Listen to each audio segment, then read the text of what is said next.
Greetings, everyone. Rahuat.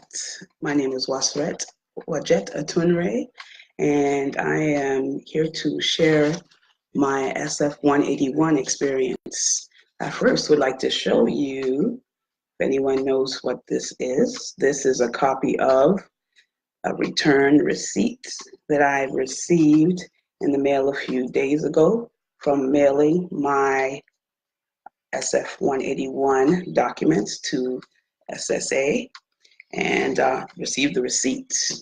Okay, so I would definitely love to share this experience with everyone.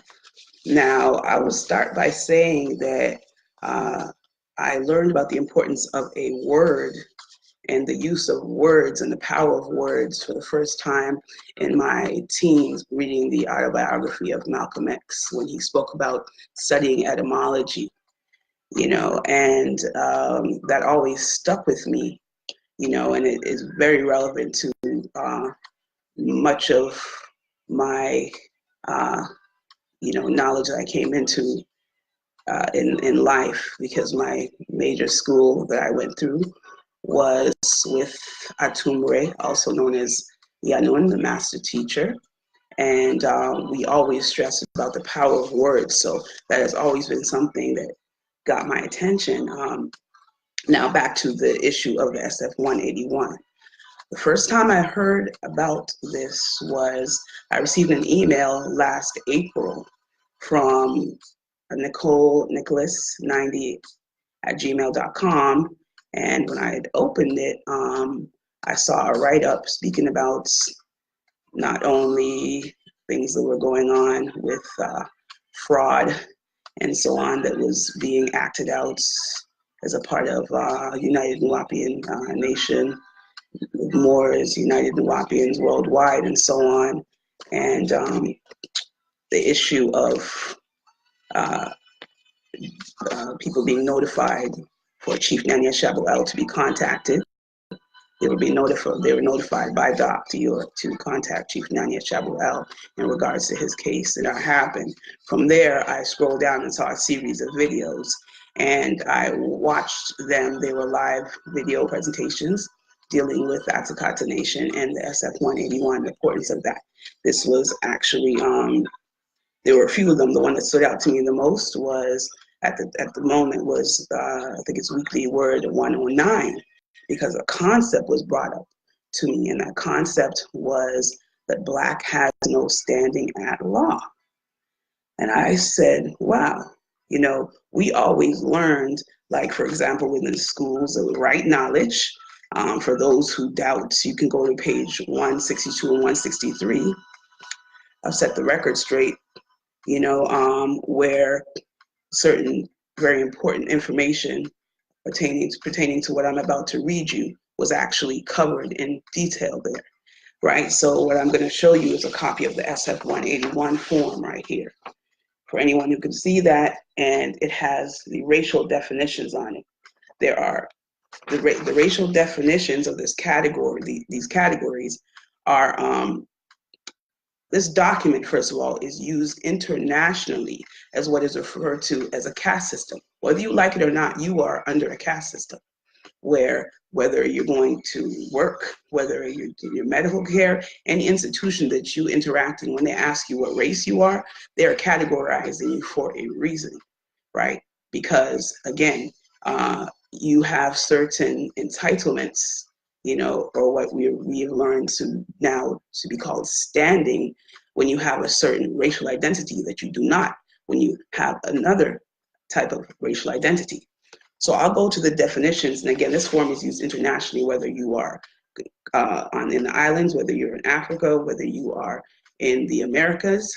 IPEDS utilizes the SF-181 form to categorize everyone.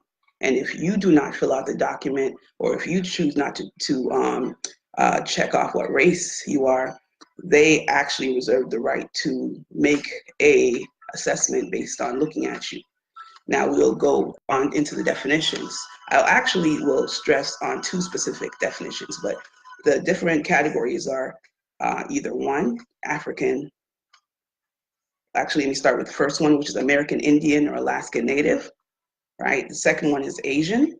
The third is Black and African American. The fourth one is Native Hawaiian and other islanders or other Pacific Islanders. And the last one is white.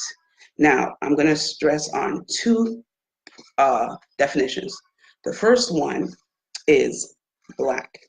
Black or African American, by the definition on the SF-181 form, which we have all filled out at one point in time, whether you realize it or not, is a person having origin in any Black racial groups of Africa. Now, we know for a fact that continental Africans do not refer to themselves as Black. There is a famous author by the name of Nkosi Chimamanda, hopefully I'm pronouncing her name correctly, and she tells a very well-known story of when she came here and she was referred to as Black.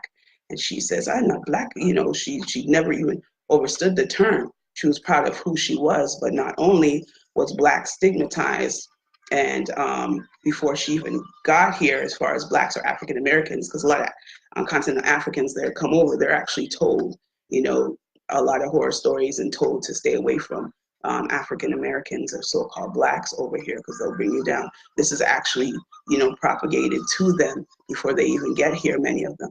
But she definitely rejected the term Black initially, right? Because it was alien to her. She did not comprehend this term Black. And that's further solidifying the fact that there are no Black racial groups of Africa. This does not exist. Therefore, if you choose that category, then you are saying you don't exist. And then you are treated in the society as if you don't exist, right? And all of the other categories that I read, including the one that best describes us, is have the term original people. The only category that doesn't say original people and does not claim for these people within that category to be people is the definition on the SF-181 form of Black and African American. I'm going to read you the definition, or actually, I memorize this by now.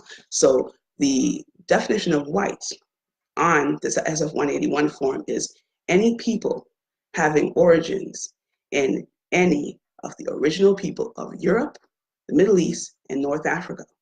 Europe is named after, as was taught to me by Chief Nanya-Shaabu-Eil. Actually, it's a Ethiopian princess by the name of Europa, right? And as far as the Middle East, I always recall Dr. Khalid saying there is no such thing as the Middle East. We didn't create these geographical boundaries for the first thing. We don't know that. But he always said, where's the Middle East? Well, then there's got to be a Middle West. Where's the Middle West? Where's the Middle North? Where's the Middle South? Where's the middle? It does not exist, right? So-called Middle East is Northeast Africa. And of course, the last definition is North Africa, which is self-explanatory. So white, anyone who's white, on the definition of white, are any persons having origin in any of the original people of Europe, Middle East, and North Africa. So as was explained by Chief Nanya, this is what you refer to as quantum checkmate, because all these categories describe us as far as the term white is concerned. And if you know about the mitochondria DNA of the original woolly-haired Nubian, indigenous to this planet, we are indigenous to every single continent on this planet. We were there before anyone else was. And this is a fact. You can reference Sheikh Anta Diop, The African Origins of Civilization. And there's another video that I can put maybe the reference to in the keynotes on this video that Chief Nanya refers to, with a Chinese scientist that dealt with the black and white fish and was able to realize that that was a recessive that the white streak on the fish was actually recessive. Therefore, black came, before white, and as far as the physical essence of what it is, and therefore you have the recessive and dominant gene aspect. But it's explained much more clearly, of course, by Chief Nanya. But what I'll get into as far as those who came from the school of thought that I came from is, once again, I will reference from the Set the Record Straight on pages 162 and page 163, where it is made clear that who was referred to as the pale man, aka albinism, aka leper, Amorites, Mukasu, Taminfeu, whatever you want to refer to them as, right? This recessive race of people are falsely and wrongly using the term of white as a racial definition. White deals, the identity of white as a race or whatever, deals with purity, deals with being undiluted, right? And even as a child, I remember when I came to this part of the world, nobody told me what these people were. And my mother made it clear. She said, I called them pink. I thought they were pink or peach colored. I had no idea. So even a child knows that this Amorite is not white. So this was a very powerful experience for me, because I then realized that this was the main reason why we were going through what we were going through in the world of commerce. Because whether you like it or not, we contract every day with this system, whether it be your food, your clothing, or your shelter. Unless you have a system of your own, you have to contract with them. What the SF-181 form does is put you in a position where you are able to contract with standing at law. When you check off black, you have no standing at law. When you check off white, naturally, you have standing at law. So you're able to contract, right? Be able to do business in this world of commerce at the most advantageous position within this world of commerce, right? And until you have a system of your own, you can't beat that.